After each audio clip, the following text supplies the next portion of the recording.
Hello friends, welcome back to my channel. आप सुन रहे हैं कृष्णा मैजिक वीआईपी और मेरा नाम है राधा।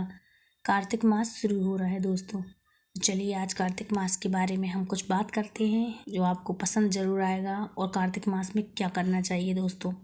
कार्तिक मास सभी मासों में श्रेष्ठ और दुर्लभ माना गया है दोस्तों। यहाँ स्वयं विष्णु भगवान स्कंद पुराण में कहते हैं कि यह कार्तिक मास अपनी अपनी श्रद्धा के अनुसार करना चाहिए, शक्ति के अनुसार करना चाहिए, सामर्थ्य के अनुसार करना चाहिए। किसी भी व्रत का पालन करना चाहिए जिससे देवी देवता स्वयं प्रसन्न हो और आप स्वस्थ भी रहें। आप जिस देवी देवता को मानते हो उनमें से किसी भी देवी देवता का आप व्रत कर सकते हैं, पालन कर सकते हैं, जप तप व्रत सब कर सकते हैं।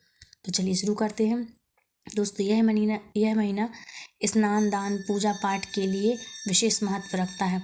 कार्तिक मास में श्री हरि विष्णु माँ लक्ष्मी जी की पूजा के साथ साथ सूर्यपुत्र यश, धनवंतरी, गोवर्धन, श्री कृष्ण भगवान और चित्रगुप्त आदि की पूजा करनी चाहिए। इस माह में दोस्तों पवित्र नदी और जलाशयों में स्नान करने से काफ़ी महत्व होता है।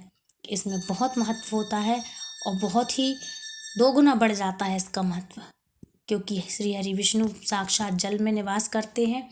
इसलिए आपको यह उपाय बताती हूँ।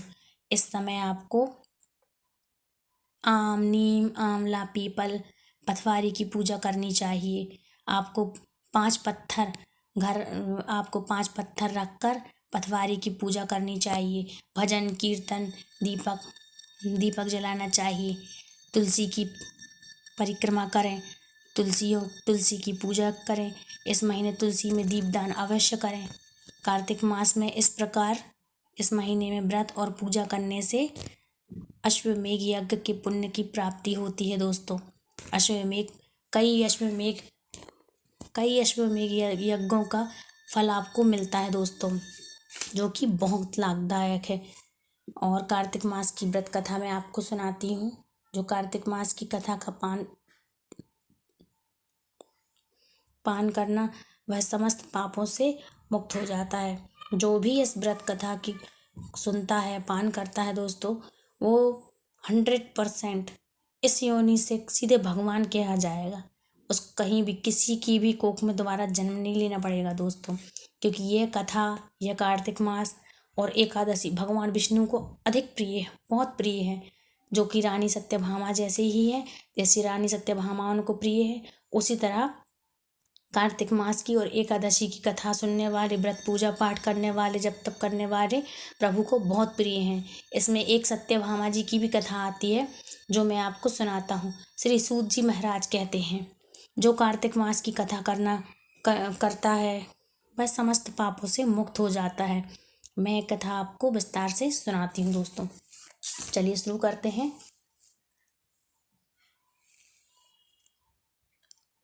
श्री सूत जी महाराज कहते हैं, अंत समय में वैकुंठ की प्राप्ति होती है। यह कथा है श्री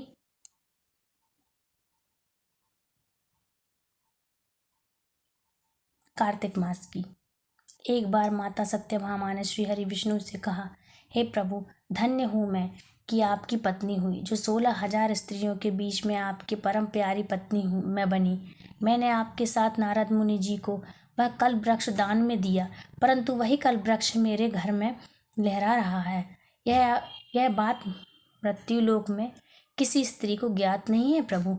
हे प्रभु, मैं आपसे कुछ पूछने की इच्छुक हूँ। आप कृपा करके मुझे कार्तिक मास की महात्म्य की कथा विस्तार पूर्वक सुनाइए, जिसको सुनकर मेरा हित हो और आप मुझसे कभी दूर ना हो प्रभु। सत्यभामा के ऐसे वचन सुनकर श्री कृष्ण बोले। श्री कृष्ण अपने सेवक को वहीं छोड़कर सत्यभामा का हाथ पकड़कर वहीं कल्प वृक्ष के नीचे ले गए। फिर हंसकर बोले, हे प्रिय, 16,000 रानियों में से तुम मुझे प्राणों से भी प्यारी हो। हे कांते, जो बात तुमने मुझसे पूछी है वह मैं तुम्हें विस्तार से सुनाता हूँ। एक दिन मैंने तुम्हारी इच्छा अनुसार गरुड़ पर सवार होकर इंद्रलोक जाकर कल्प वृक्ष मांगा। इंद्र ने मना कर दिया, इसलिए इंद्र और गरुड़ में घोर संग्राम हुआ और गोलोक में गरुड़ जी गोलोक से युद्ध किया गौओं से युद्ध हुआ और गरुण जी की चोंच से चोट के कारण उनके कान और पूंछ कटकर गिरने लगे, जिससे 3 वस्तुएं उत्पन्न हुई। कान से तंबाकू, पूंछ से गोभी और रक्त से मेहंदी का प्राकट्य हुआ। रक्त से मेहंदी बनी और गौओं ने भी क्रोधित होकर गरुड़ पर वार किया, जिसके कारण 3 पंख टूटकर गरुड़ के नीचे गिर गए, जिससे पहले पंख से नीलकंठ, दूसरे से मोर और तीसरे से चकवा चकली उत्पन्न हुए। और हे प्रिय, इन तीनों का दर्शन जो भी व्यक्ति करता है वह शुभ फल की प्राप्ति करता है।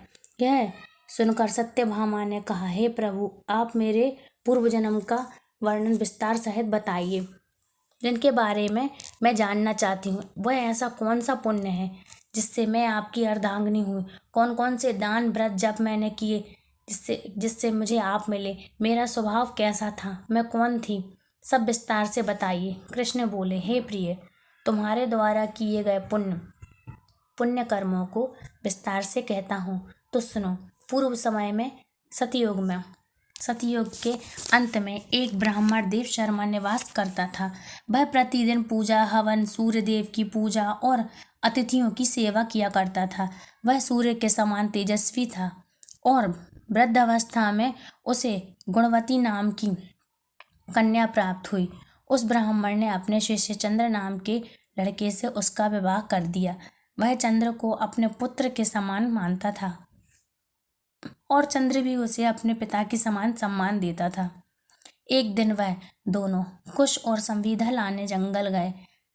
जब हिमालय की तलहटी में भ्रमण कर रहे थे वो दोनों, तब उन्हें एक राक्षस दिखाई दिया। राक्षस को देखकर भय के कारण उनके अंग शीतल हो गए और वहां से भाग न सके। भागने में वो असमर्थ रहे।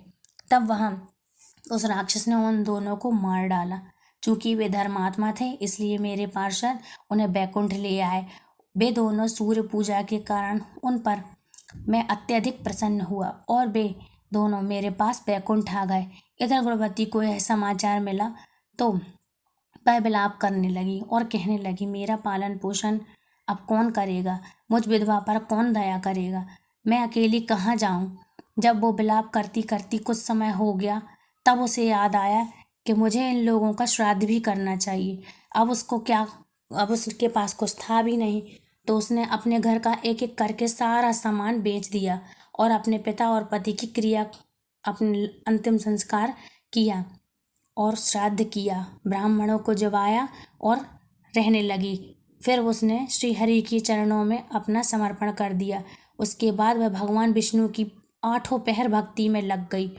उसने अंत समय तक सभी एकादशियों का व्रत किया, नियम पूर्वक कार्तिक महीने में उपवास करके और व्रत किया। हे प्रिय, कार्तिक मास और एकादशी व्रत मुझे बहुत प्रिय हैं। इससे भक्ति, मुक्ति, पुत्र तथा संपत्ति की प्राप्ति होती है। कार्तिक मास में जागरण करना, स्नान करना, दीपदान करना, तुलसी में दिए जलाना, तुलसी की पूजा करना, यह सभी करना मुझे बहुत पसंद है।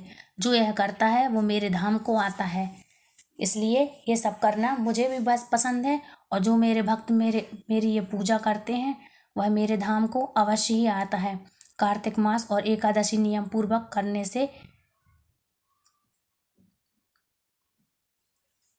गुणवती को ज्वर हो गया। वह बहुत कमजोर हो गई। फिर भी वह किसी प्रकार गंगा स्नान करने पर गंगा घाट तो पहुंच गई, परंतु शीत के कारण वह कांप रही थी। इस कारण वह स्थिर हो गई।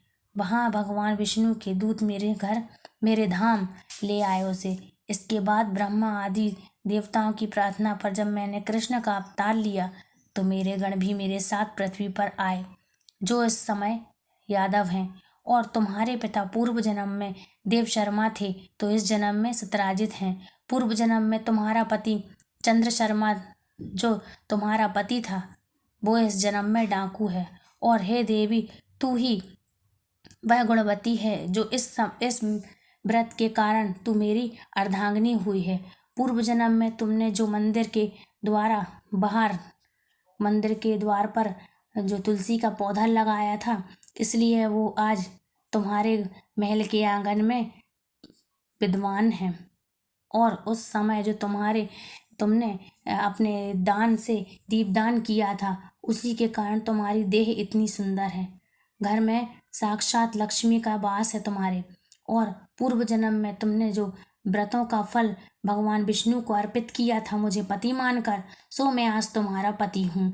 इस जन्म में तुम मेरी प्रिय हो, इसलिए कार्तिक मास में जो तुमने व्रत किया था और तुम्हारा मेरा कभी वियोग ना हो, इस प्रकार कार्तिक मास में व्रत करने वाले मनुष्य मुझे तुम्हारे समान प्रिय हैं। इसलिए तुम भी मेरी प्रिय हो और कार्तिक मास में जो व्रत करते हैं वो भक्तगण भी मुझे प्रिय हैं। इसलिए हे प्रिय, जो भी व्यक्ति कार्तिक मास में मेरा व्रत जप तप और उपवास करेगा और सभी एकादशियों का व्रत करेगा, श्रद्धापूर्वक मुझे भजेगा, मैं उसके सदैव साथ ही रहूँगा और तुम्हारी तरह वो भी मुझे प्रिय रहेगा। और इसीलिए मुझे तुम भी बहुत प्रिय हो और वो भक्त भी बहुत प्रिय हैं। तो आपको ये कहानी कैसी लगी दोस्तों? यदि आपको अच्छी लगी हो तो प्लीज़ मुझे लाइक कीजिए, सब्सक्राइब कीजिए और शेयर कीजिए। तब तक के लिए बाय बाय।